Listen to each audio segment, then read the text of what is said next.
Good evening. Kentucky has issued a new mask mandate for government buildings, and it will impact most state employees. Governor Beshear said the change begins tomorrow. Masks will be required in executive branch buildings, including the state capitol.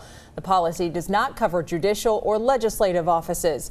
It will also apply to guests, regardless of their vaccination status. But employees will be allowed to take off their masks when in the office and socially distanced. Governor Beshear was asked about the possibility of more mask requirements one day after revised guidance by the CDC.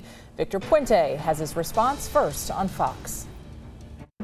Earlier today, Governor Andy Beshear told us his office was looking at those new CDC guidelines.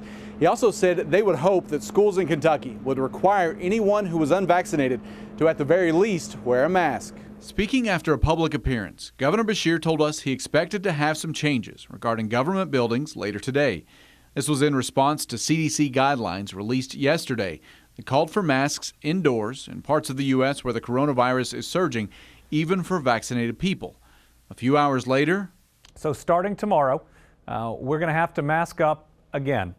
That's a requirement that all of our state employees, while indoors around other people at work, wear a mask to protect themselves and those they interact with. That new policy means regardless of vaccination status, employees will be required to wear a face covering in executive branch buildings and in state vehicles where another employee is present.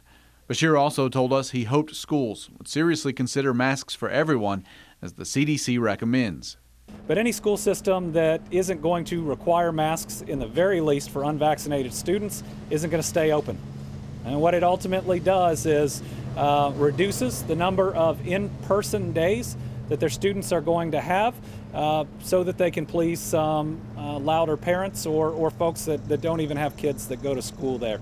During his message to state employees, Beshear said he expected this would be a temporary measure. I didn't want to have to go back to this. Nobody wants to have to go back to this. He also told us, despite several lawsuits, he still has the authority to go further if needed. I'll do whatever has to be done, and I believe that it is legal. The last Supreme Court decision talked about the emergency powers of the governor, talked about them being constitutional in nature. Beshear said if they had any other changes to their guidance involving masks or vaccines, they would announce that tomorrow during their update. In Lexington, Victor Puente, Fox 56 10 o'clock news.